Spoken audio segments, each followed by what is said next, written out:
Vous savez, les grands modèles d'IA, c'est assez paradoxal. Ils sont brillants, mais ils ont une mémoire à court terme qui sature très vite. Plus on leur donne un texte long à analyser, plus leur cerveau se remplit et finit par planter. C'est un vrai mur. Mais imaginez qu'on puisse compresser cette mémoire par un facteur de 14, sans perdre en performance. C'est exactement l'exploit que DeepSeek a réussi. Et on va voir ensemble comment ils ont fait. Le défi, il est là. 128 000 tokens. Pour vous donner une idée, c'est l'équivalent d'un bon gros roman. Pour un modèle d'IA classique, c'est tout simplement mission impossible. C'est comme essayer de faire rentrer une bibliothèque entière dans une boîte à chaussures. La mémoire explose, littéralement. Alors comment on fait pour contourner ce mur? Eh bien, le coupable, il a un nom. On l'appelle le cache-clé valeur ou cache-KV pour les intimes. C'est lui le goulot d'étranglement. C'est cette partie du cerveau de l'IA qui gonfle de manière complètement démesurée. Pour comprendre l'astuce de DeepSeek, il faut d'abord comprendre pourquoi ce cache-KV pose un si gros problème. Ok, alors allons-y. Plongeons vraiment au cœur du problème. C'est quoi ce fameux cache-KV et pourquoi est-ce que c'est devenu l'ennemi numéro 1? En gros, pour qu'une IA comprenne le sens d'une phrase, elle utilise un truc qui s'appelle le mécanisme d'attention. Pour chaque mot, elle calcule des paires clés et valeurs. Voyez ça comme des petites notes qu'elle prend pour savoir quel mot est important par rapport aux autres.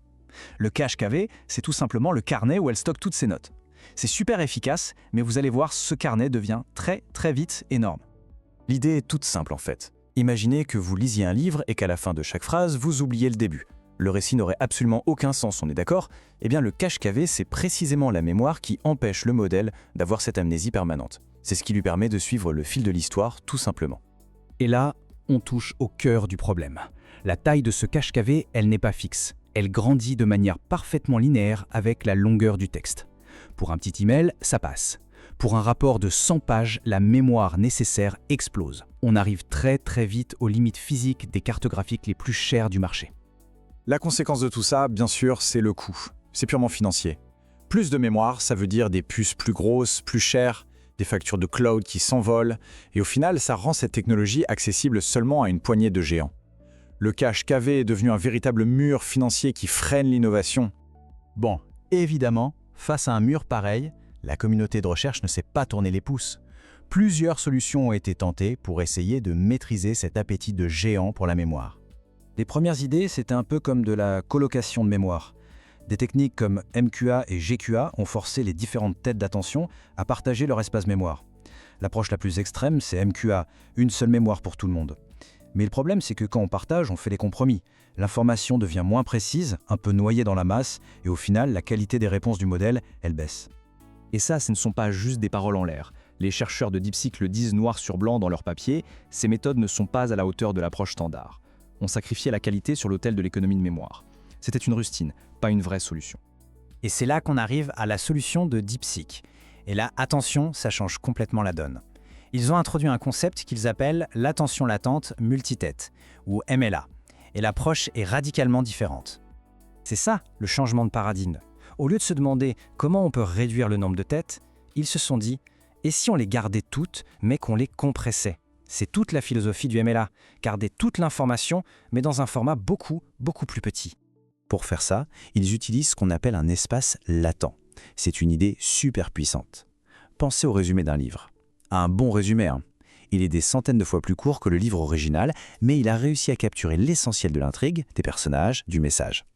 L'espace latent, c'est exactement ça. Une version hyper condensée, mais qui reste très riche en informations. Alors, comment ça marche concrètement? C'est un processus en 3 temps. D'abord, les paires clés-valeurs sont compressées dans cet espace latent. Ça crée un tout petit vecteur. Ensuite, seul ce mini-vecteur est stocké dans la mémoire.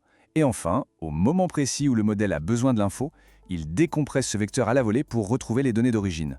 C'est de la compression des compressions en temps réel ultra rapide. Franchement, la meilleure analogie qu'on puisse trouver, c'est celle du JPG pour les images. Quand vous enregistrez une photo en JPG, l'algorithme supprime plein de petits détails subtils que votre œil ne verrait de toute façon pas. Résultat, le fichier est bien plus léger. Le MLA fait pareil avec la mémoire de l'IA, il jette les détails inutiles et ne garde que l'information critique pour la compréhension. Bon, tout ça c'est bien joli sur le papier, mais en pratique, ça donne quoi? Accrochez-vous, les résultats sont spectaculaires. Premier chiffre, et pas des moindres, 93,3% de réduction de la taille du cache. Non, ce n'est pas une faute de frappe, on parle bien de diviser la mémoire nécessaire par 14. Pour reprendre une image, c'est la différence entre devoir garer un bus et garer un scooter. L'espace nécessaire n'a juste rien à voir. Et qui dit moins de mémoire à gérer, dit beaucoup plus de vitesse. Le résultat est là, une génération de texte qui est presque 6 fois plus rapide. C'est un gain d'efficacité colossal qui change complètement la donne en termes de coût d'exploitation et d'expérience utilisateur. Concrètement, qu'est-ce que ça change pour nous? Eh bien, ça change tout. Les fameux contextes de 128 000 tokens deviennent enfin abordables. Les coûts d'API pour les développeurs chutent. On peut même envisager de faire tourner ces modèles sur du matériel moins puissant, plus accessible. Et la cerise sur le gâteau, on ne perd pas en qualité. Au contraire, les performances sont même un peu meilleures que le standard habituel. On gagne sur tous les tableaux. Évidemment, ce serait trop beau s'il n'y avait que des avantages. Aucune solution n'est magique et il est important de regarder les choses en face et de voir les compromis que cette innovation implique. Le hic, le voilà. Le MLA, ça ne s'ajoute pas comme ça d'un claquement de doigts sur un modèle qui existe déjà. Cette architecture de compression, elle doit être pensée et intégrée dès le départ. Et ça veut dire qu'il faut entraîner le modèle de A à Z avec. C'est un investissement en temps et en argent qui est absolument colossal. Ok, si on devait résumer tout ça en 3 points vraiment essentiels, ce serait quoi? Premier point, le cache KV, c'est le goulot d'étranglement qui plombe la mémoire de nos IA. Deuxième point, DeepSeek a trouvé une solution géniale en compressant ce cache avec une représentation latente au lieu de juste le réduire. Et enfin, troisième point, ça ouvre la porte à des IA plus rapides, moins chères et bien plus puissantes.